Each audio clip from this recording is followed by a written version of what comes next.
Stone Soup, retold and illustrated by John J. Muth. Three monks, Hok, Lok, and Siu, traveled along a mountain road. They talked about cat whiskers, the color of the sun, and giving. What makes one happy? Siu asked Hok, the youngest monk. Old Siu, who was the wisest, said, "Let's find out." The sound of a bell brought their gaze to the rooftops of a village below. They could not see from so high above the village that the village had been through many hard times. Famine, flood, war had made the villagers wary and untrusting of strangers. They had even become suspicious of their neighbors. So, what did the monks want to find out? The monks wanted to know what makes one happy. So, what makes people happy? And why were the villagers untrusting? Well, the villagers were untrusting because of famine, so no food, floods, a lot of water, and war or fighting. This famine, flood, and war made the villagers wary and untrusting of new people. And so, who became suspicious? And what did they become suspicious of? Well, the villagers were suspicious. And they were suspicious of strangers and even their own neighbors. The villagers worked hard, but only for themselves. There was a farmer, a tea merchant, a scholar, a seamstress, a doctor, and a carpenter, and many others. But they had little to do with one another. So, how did the villagers work, and who did they work for? Well, the villagers worked very, very hard. Hard workers. But they did not help each other. They only worked for themselves, not for other people. And this is because they were suspicious of other people, even their neighbors. So they had little to do with one another. So they did not help one another. When the monk reached the foot of the mountain, the villagers disappeared into their houses. No one came to the gates to greet them. And when people saw them enter the village, they closed their windows tight. The monks knocked on the door of the first house. There was no answer. Then the house went dark.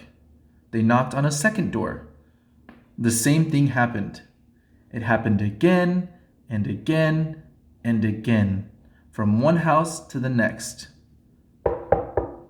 No answer. These people do not know happiness, they all agreed.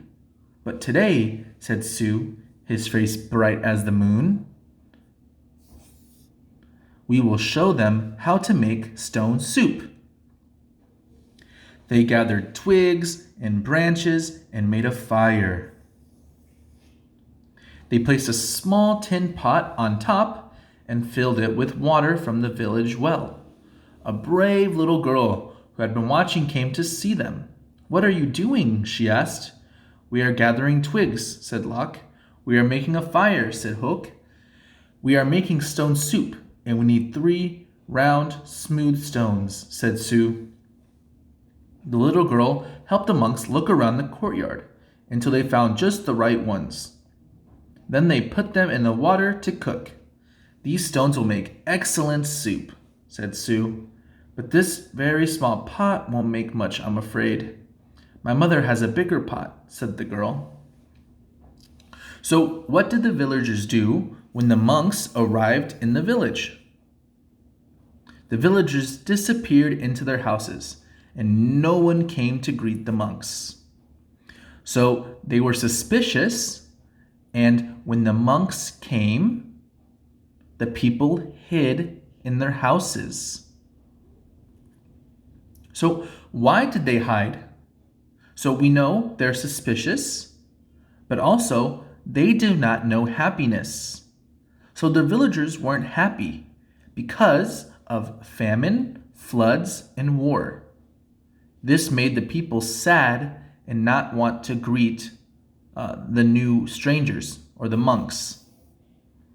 And so, why were people initially curious? Why was the little girl curious about what they were doing? Well, because they were gathering twigs and making a fire. So they wanted to know why. Why were the monks doing this? The little girl ran home and she started to take a pot. Her mother asked what she was doing.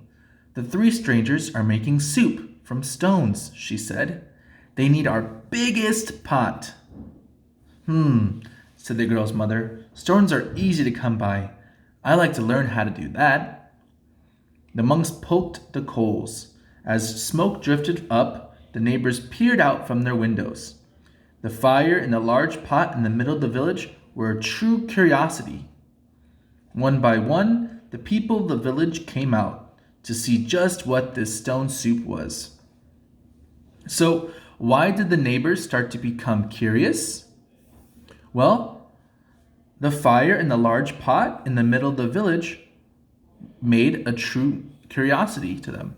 They were curious. What were the monks making? Stone soup? How do you eat stone soup? And so they were curious to see how it was made.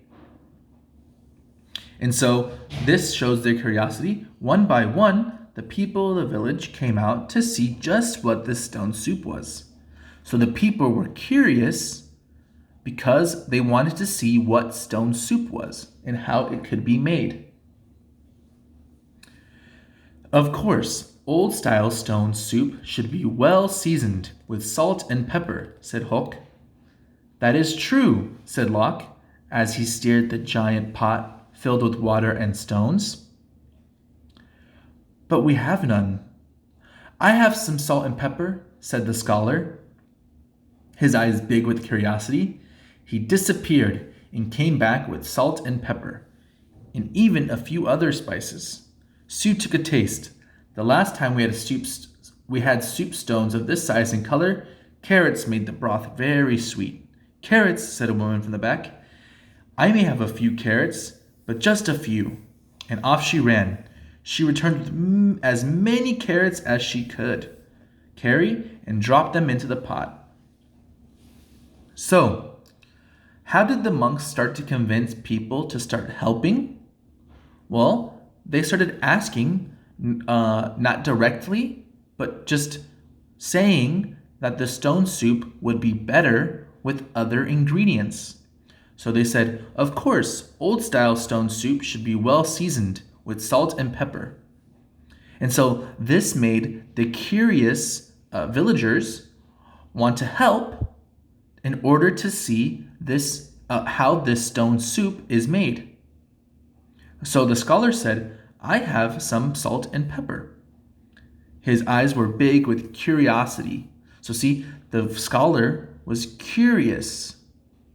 And so he wanted to help make the soup.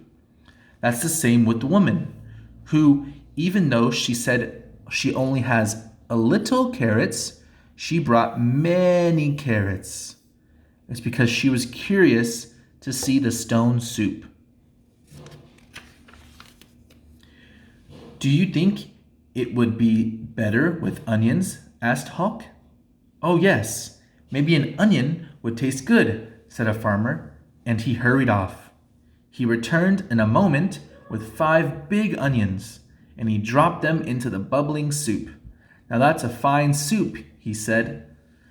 The villagers all nodded their heads, as the smell was very agreeable. But if only we had some mushrooms, said Sue, rubbing his chin. Several villagers licked their lips. A few dashed away and returned with mushrooms, noodles, pea pods, and cabbages. Something magical began to happen among the villagers. As each person opened his or her heart to give, the next person gave more. And as this happened, the soup grew richer and smelled more delicious. So, as the villagers started to share their food, what began to happen? Well, something magical happened. As each person opened his or her heart to give, the next person gave more. So when one person saw somebody give, they also gave a lot more. And then the next person and the next person. So seeing other people be giving makes you more giving. I imagine the emperor would suggest we add dumplings, said one villager. And bean curd, said another. What about cloud ear and mung beans and yams, cried some others. And taro root and winter melon and baby corn, cried other villagers. Garlic, ginger root, soy sauce, lily buds. I have some, the people all cried out. And off they ran and returning with all they could carry. The monks stirred the pot, and the pot bubbled. How good it smelled! How good it would taste! How giving the villagers had become! So again, all the villagers felt giving because other people had given their food or their ingredients. And so all the village was coming together to make this huge pot of stone soup. At last, the soup was ready. The villagers gathered together. They brought rice and steamed buns. They brought leche nuts and sweet cakes. They brought tea to drink and they lit lanterns. Everyone sat down to eat. They had not been together for a feast like this for as long as anyone could remember. So what else did they bring to the feast? Well, they brought rice, steamed buns. They brought leche nuts and sweet cakes. What did they drink? They drank tea. And how did they see at night? They lit lanterns. Okay? After the banquet, they told stories, sang songs, and celebrated long into the night. Then they unlocked their doors and took the monks into their homes and gave them very comfortable places to sleep. So after eating, what did the villagers do? They told stories, sang songs, and celebrated long into the night. And this part shows how the villagers changed. In the beginning, they were very suspicious towards the monks and would not let them in their homes. But in the end, the villagers took the monks into their homes and gave them very comfortable places to sleep. So the villagers were a lot more giving and caring to the three monks because of the day they had experienced. In a gentle spring morning, everyone gathered together near the willows to say farewell. "Thank you for having us as your guest," said the monks. "You have been most generous." "Thank you," said the villagers, "with the gifts you have given. We will always have plenty. You have shown us that sharing makes us all richer." "And to think," said the monks, "to be happy is as simple as making stone soup." So, what did the villagers learn from the monks? The villagers learned that sharing makes everybody richer. So one person alone cannot do a lot, but many people together will be able to make a nice bowl of stone soup that can feed an entire village and bring everyone together. So sharing makes everyone richer. The end.